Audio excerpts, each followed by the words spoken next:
बिस्मिल्लाहिर्रहमानिर्रहीम, अस्सलाम वालेकुम। मेरी कई लोगों से बात हुई और जब उनसे पूछा जाता है, जो बहुत ज़्यादा कहते हैं कि जनाब ये तजर्बाकार हुकूमत आ गई है, ये जो मुत्तहिदा हुकूमत आई है, यानी इसमें सारी पाकिस्तान की बड़ी बड़ी जमातें शामिल हैं, 16 जमातें लगभग। अब ये जो मुरब्बा बना है या अचार बना है इनका, तो ये बड़ा ही तजर्बाकार है। आप देखें ये पता नहीं क्या कुछ कर देगा, लेकिन ये अचार बनते बनते इतना वक्त लग गया कि जी अच्छा टाइम लगता है। यानी इमरान खान को निकालने की इतनी जल्दी थी। ये जो टास्क मिला हुआ था, ये जो प्रोजेक्ट मिला हुआ था, ये जो सारा प्लान डील सब कुछ जो हुआ था, जो इंटरव्यूज़ होते रहे हैं इतना अरसा मैसेज में जा जाकर, उसकी बड़ी जल्दी थी कि इसको तो हटाओ, इसको तो हटाओ। अब उसको तो हटा दिया, लेकिन उसके बाद जो लड़ाइयाँ अंदर शुरू हो चुकी हैं वो हैरानकुन है। अब काबीना की तश्कील में लड़ाइयाँ बहुत हो गई। अब जैसे कैसे करके अनाउंसमेंट तो हो जाएगी, लेकिन आप देखिए कि ये जो मसाइल सामने नज़र आए कि इनकी तो ना तो कोई तैयारी थी और सिर्फ ये था कि जब इमरान खान चला जाएगा फिर तो हम मिल बांट कर खाएंगे, फिर हर एक को कुछ ना कुछ मिल जाएगा। लेकिन इसी में कुछ वादे तोड़े भी गए हैं। अब देखते हैं कि होता क्या है। लेकिन कुछ लोगों से वादे किए गए थे, लेकिन फिर मुख्तलिफ हल्कों से कहा गया कि नहीं, इन लोगों को तो ना लेकर आओ। जो बराह रास्त फ़ौज को टारगेट करते रहे हैं, वैसे वो आएंगे सही, ये मैं आपको बता रहा हूँ, किसी न किसी सूरत में वो आएंगे। अब जो फ़ौज को टारगेट करते हैं उनकी हिमायत वैसी शुरू हो गई है। फ़ौज को टारगेट करने वालों में, बाकायदा किताबें लिखने वालों में हुसैन हक्कानी का नाम है और उन्होंने इस सारी डील में ब्रोकर का किरदार भी अदा किया है। वो 4 मार्च को मुलाकात भी कर चुके नवाज़ शरीफ से, तो अब वो चीज़ भी सारों के सामने है। अच्छा, अब आप देखें कि किस तरह से सबसे पहली नाकामी इक़्तिदार में आने के बाद जो नज़र आई है वो ये है कि इनका कोई प्लान ही नहीं था, किसी तरह का कोई प्लानिंग नहीं, कोई किसी हवाले से कोई प्लानिंग नहीं, मईशत के हवाले से कोई प्लानिंग नहीं। जो इमरान खान काम करके गए हैं ये उससे 1 इंच आगे पीछे नहीं हो सकते।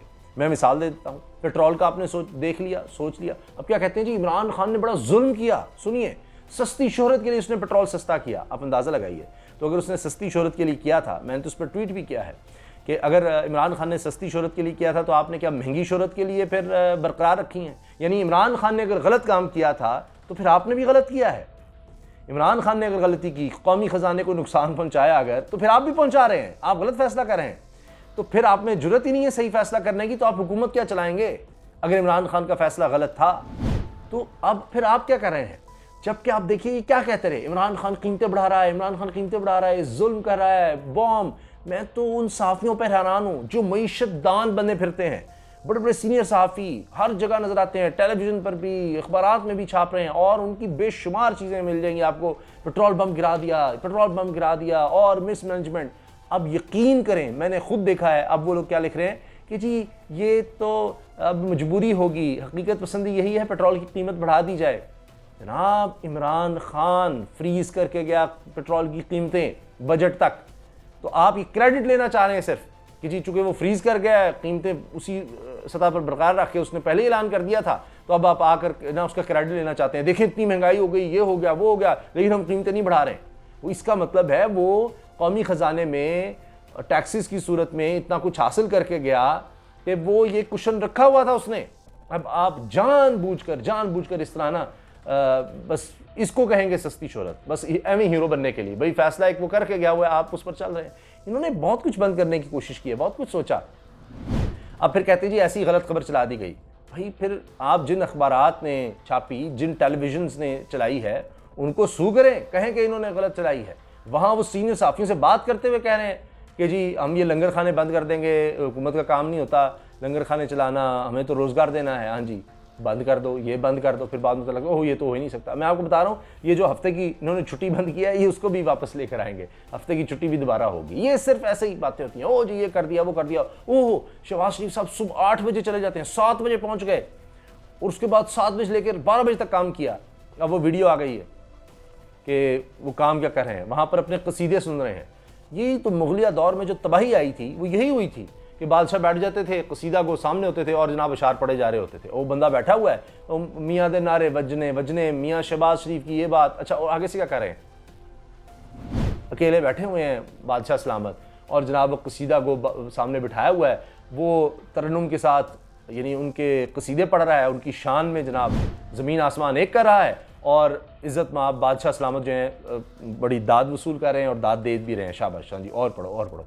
ये है जी मसरूफियत, ये है मसरूफियत प्राइम मिनिस्टर हाउस में, ये असल कहानी है। बाकी डिनर चल रहे हैं, ये असल कहानी है। डिनर्स हो रहे हैं, इतने डिनर इमरान खान ने मेरा ख्याल है 3-3.5 साल में दिए होंगे, जितने उन्होंने पूरे कर दिए हैं। और जितना उन पर खर्चा होना है वो भी बता दें। अगर ज़ाती खर्चा करना है अपने घर में जाकर कर लें, फिर कहेंगे जी ओह हमने तो उसके पैसे दिए हैं। आप वाह, जो सरकार का खर्चा हो रहा है आपने क्या पैसे देने हैं। बस ये ड्रामे होते हैं। और जो इनके घरों पर अब काम भी शुरू हो गया, कहते हैं हमने तो सिक्योरिटी नहीं लगाई। वीडियोज़ आ गई हैं जाती उम्रा पर, सारे सरकारी वसाइल जो हैं वो इस्तेमाल होने शुरू भी हो गए हैं। छोड़ दें इनकी बात। अच्छा, बात कहीं से कहीं चली जाती है जनाब। तो जो पहला इक़्तिदार में आते हुए बड़ी शिकस्त ये हुई है कि इमरान खान साहब जो स्टैंडर्ड सेट कर गए, अब कौम उसको देख रही है। ये VVIP कल्चर नहीं चलेगा, ये शाह खर्चियाँ, ये याशियाँ नहीं चलेंगी। अब लोग कंपेयर करेंगे हर चीज़ में, हर बात में कंपेयर करेंगे। आपको वो स्टैंडर्ड एक मीट करना पड़ेगा। मैं देख रहा था इतने अवेयर हो गए हैं, वो कहते हैं जी इस्लामाबाद में इमरान खान यहाँ 3.5 साल गुजार कर गया है हुकूमत में, इस तरह ट्रैफिक जाम नहीं हुआ जिस तरह ये अब शहबाज शरीफ के लिए होता है। लोग कह रहे हैं, मैंने खुद देखी हूँ वीडियोस। अच्छा, एक और चीज़ और सबसे अहम, ये जो काबीना की तश्कील वगैरह जी हो जाएगी, ये हो गया वो हो गया, लेकिन असल में जिस तरह से जरदारी साहब ने नून लीग को दफन कर दिया है, आप हैरान हो जाएंगे, आप हैरान हो जाएंगे। एक जरदारी सब पर भारी। एक तो अहम वजारतें उन्होंने ली, और पंजाबी में एक मुहावरा है, उसका मतलब है कि किसी की गर्दन पर ऐसे यूँ नाखून रख कर उससे काम निकलवाना, उस तरह से किया है कि भाई हम आते ही नहीं, या तो ये सब हमें दो। राजा परवेज़ अशरफ को स्पीकर बनवा लिया। अभी और भी बड़ा कुछ होगा, आगे आगे देखिए क्या होता है। अभी तो मौलाना को भी झटका लगना है। अच्छा, अहम वजारतें भी ले ली, और इसके साथ क्या किया है कि सीट एडजस्टमेंट भी ले ली है नून लीग से। 12 या 15 की फरमाइश थी, मैंने आपको बताया भी था, तो कुछ 7 पर सुना है कि एग्रीमेंट हो गया है। सीट एडजस्टमेंट का मतलब ये है कि पंजाब में 7 सीटों पर जहां पीपल्स पार्टी अपने लोग खड़े करेगी, जिनमें कमर ज़मान कायरा, यूसुफ ज़ा गिलानी, राजा परवेज़ अशरफ वगैरह हैं, तो वहाँ नून लीग बंदा खड़ा नहीं करेगी, इनको वोट डालेगी। नून लीग की सियासत तबाह हो गई उन इलाकों में। यानी आपके लोग जो इस इलाके से खड़े होते थे या होना चाहते थे या होते रहे हैं, उनकी सियासत ख़त्म, और वो अब बड़े खुश होंगे कि जनाब आपने हमारा सारा जो सिलसिला था इतनी दहाइयों से वो तबाह कर दिया इन लोगों के लिए। अच्छा, दूसरा क्या किया कि आपने लोटों को भी अब टिकट का कह दिया हुआ है। उनको जी 40-50 या इससे भी ज़्यादा लोटे आपने इकट्ठे कर लिए हैं, बड़े काम आएंगे आपके। तो अब उनको जब टिकट देनी है वो भी आपने एडजस्ट करने हैं। एक तो ये पीपल्स पार्टी को लिस्ट किया, लोटों को अलग एडजस्ट करना है, वो भी अपने को नाराज़ करना है। उसके बाद तरीन ग्रुप को भी एडजस्ट करना है आपने, ठीक है जी, उनसे भी वादे किए हुए हैं, और अलीम खान ग्रुप भी। तो फिर आपके पास नून लीग के पास क्या बचेगा? नून लीग कहाँ गई? पहले ही पंजाब तक रह गई हुई है। तो ये जरदारी साहब बड़ी गेम कर गए हैं। तो इक़्तिदार में ये बहुत बड़ा झटका है जो ये आप कड़वा घूंट पी रहे हैं। अब लगता है कि जब ये बात ख़त्म हो जाएगी तो कहीं नवाज शरीफ ये ना कहें जनाब जरदारी साहब आप ही तो कहते थे वादे कोई कुरान और हदीस तो नहीं होते, वरना तो नून लीग तो गई। तो ये तो अभी झटकों का आगाज़ है, आगाज़। आगे आगे देखिए होता है क्या, क्योंकि जो लोग मिलकर आए हैं शहबाज शरीफ से, उनमें कुछ लोग बता रहे हैं कि शहबाज शरीफ साहब बहुत प्रेशर में हैं, खुश नहीं है शहबाज शरीफ साहब।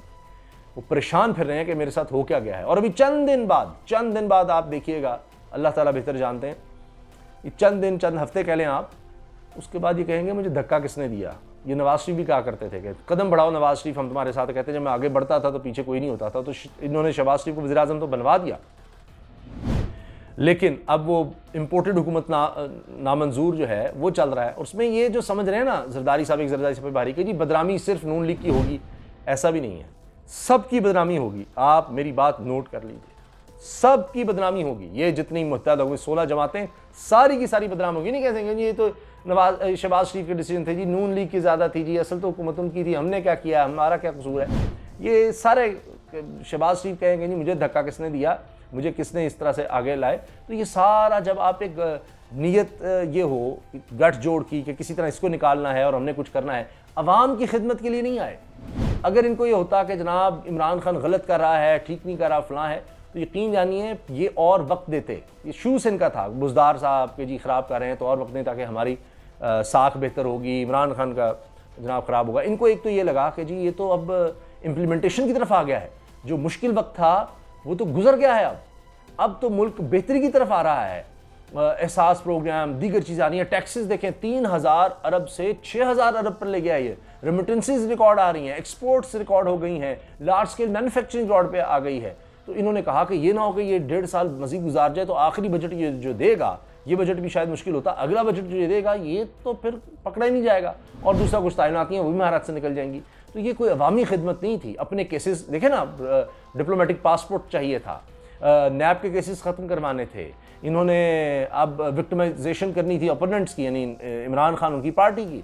तो ये सारा कुछ मकसद ये था, सिर्फ अपनी यानी जाती उम्रा में लोग लगवाने थे, ये पार्टी डिनर्स होने थे, ये सारा कुछ था। ये ऐसी माहौल बनाना था, बुलाकर कसीदे सुनने थे, ये जहाँ पर हम जी प्राइम मिनिस्टर हाउस में बैठते हैं अपने कसीदे सुनते हैं, ये मज़े लेने थे इन्होंने।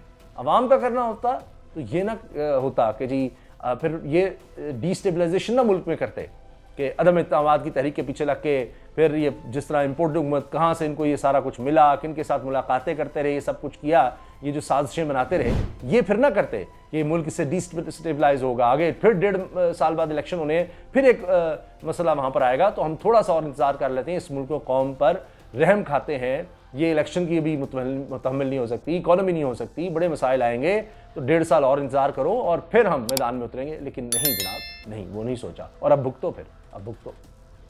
अल्लाह हाफिज़।